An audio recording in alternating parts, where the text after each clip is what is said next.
And right now, Rusty Wallace, he has that rearview mirror full of Kevin Harvick in the 29 car. And yeah, Kevin's really driving that car down in the corner. Both these guys are going to have their hands full with that 29 car.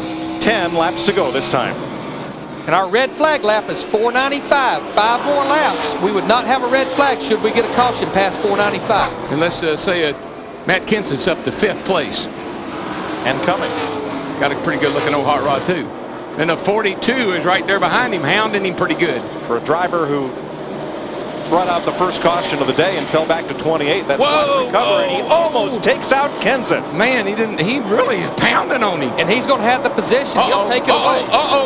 Matt. Not now, buddy. You're a champion. Not with 8 laps to go. And NASCAR has been calming them down through spotters and crew. Trouble, 88 Jarrett in the wall. And will we see the yellow? Not yet. No caution. Not yet. There it is. Caution is out with 7 to go. There it is.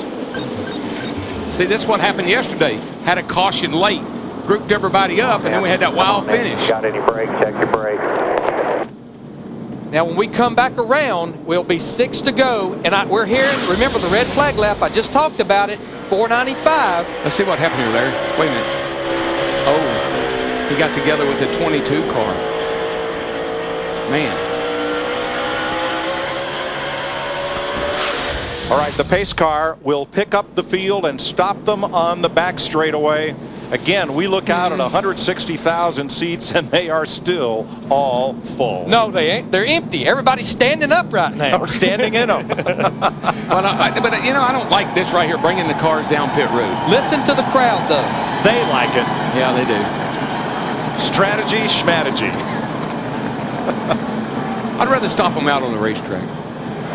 That was my point. I mean, I'd rather not come down through the debris and all the stuff you got to go through on hot tires. But you know what, Darrell? I think Dale Jarrett put so much debris down the backstretch.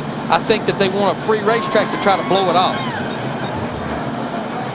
The red flag is issued, and a lot of smoke from the right side exhaust of Mark Martin's car as he comes down. Yeah, he's got an engine problem of some nature there. But he's still holding on to 23rd place. And there is Dale Jarrett's UPS Ford. These guys had fought all day long to stay on the lead lap, had a good race car. And he's still on the lead lap right now, but it's going to be very marginal doing it for these final 5 laps. Yeah, he's going to have to stop and put some tires on the thing. They're going to have trouble getting it jacked up, so he's still got some work to do. Scott Wimmer and Dale Jarrett get together to bring out the 11th caution of the afternoon.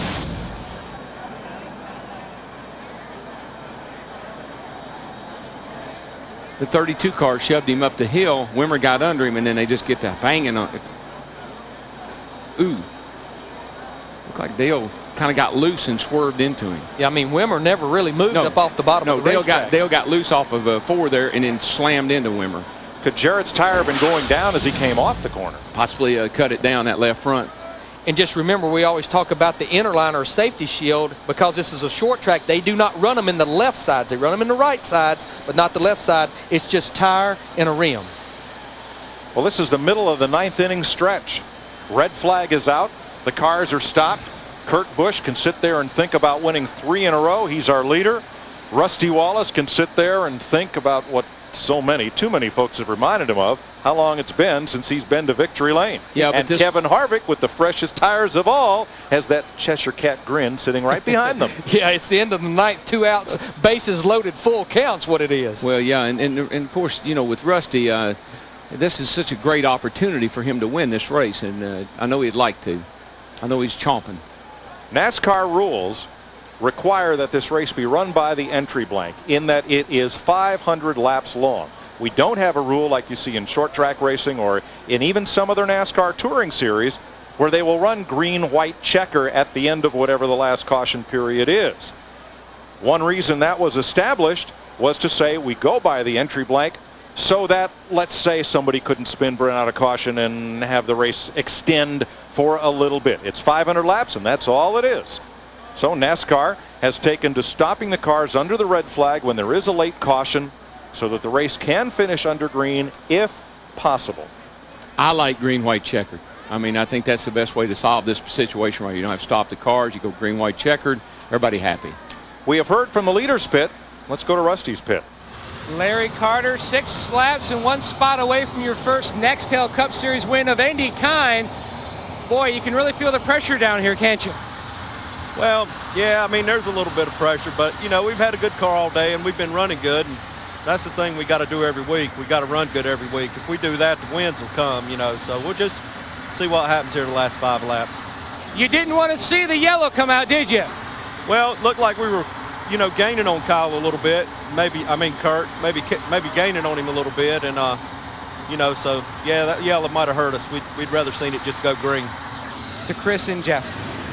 All right, thanks very much with Jeff Hammond. We're out of the Hollywood Hotel. We are in Victory Lane. We got 160,000 people standing and more gathering around here where Kurt Busch has been recently, where Rusty Wallace would like to get to once again. But Chris, right now, what I am feeling coming up inside of Victory Lane right now is there's a lot of emotion. There's a lot of people saying, go Rusty, go, and a lot of people saying, come on, Kirk, you can do it one more time. So there's a lot of folks up here that are divided about who they want to Victory Lane, but there's a lot, I guarantee you one thing, it's going to be exciting no matter who gets here. A standstill moment. It's not just a 2-man race, but certainly Rusty Wallace, Kurt Busch in the best position. Jeannie Zalasko will be with us to talk to the winner in just a few moments when the confetti flies. Right now, let's check in with Dick Berggren.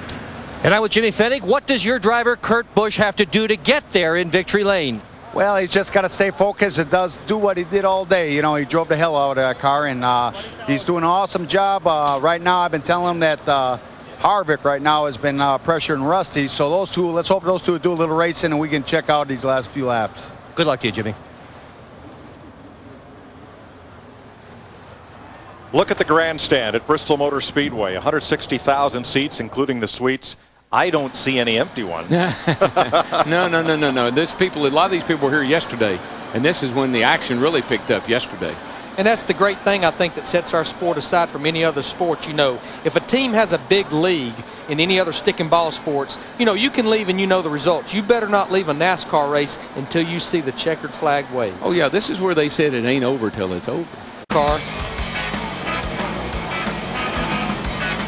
Rusty came home second that night.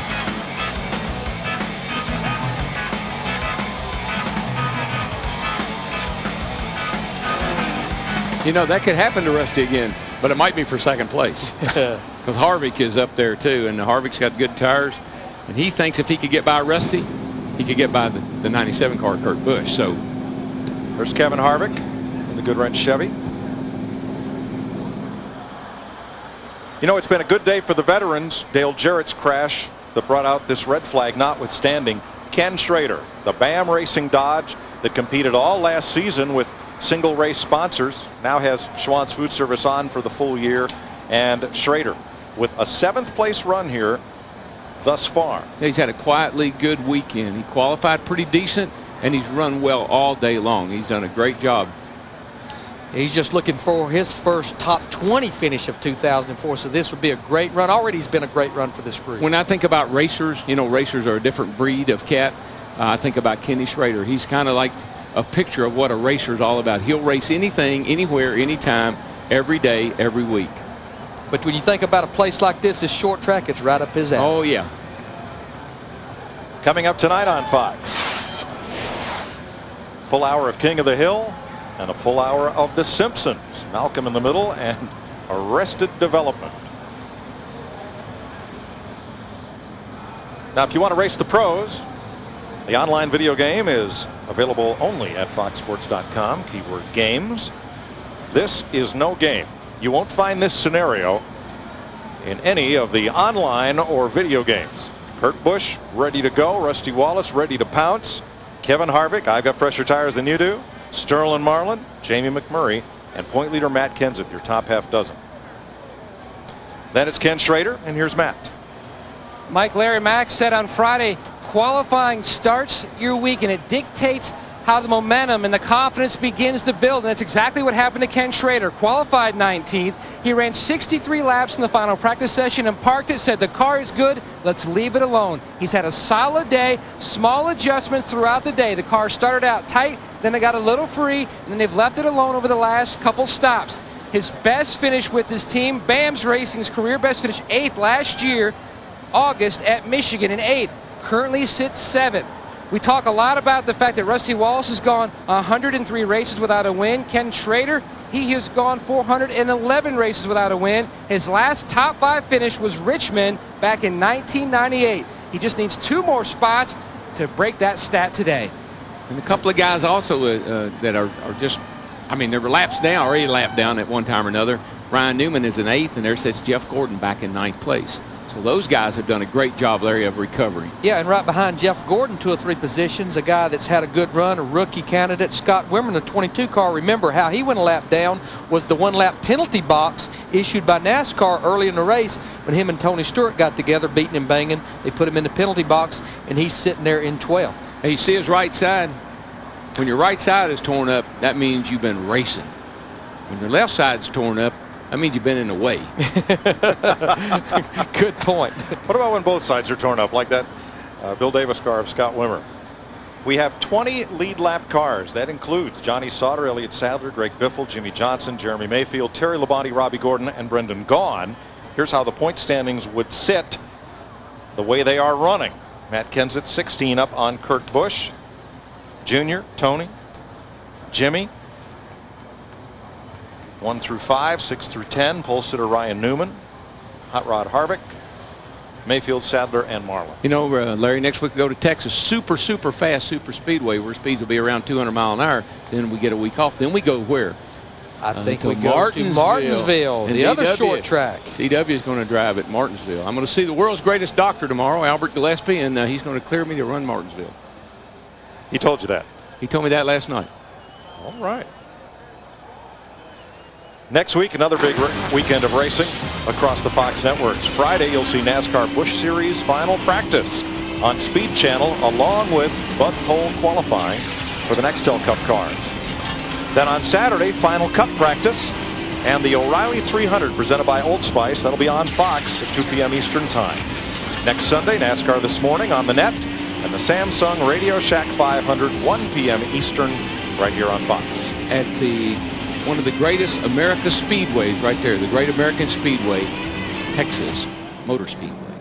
But first, we have this score to settle in Thunder Valley.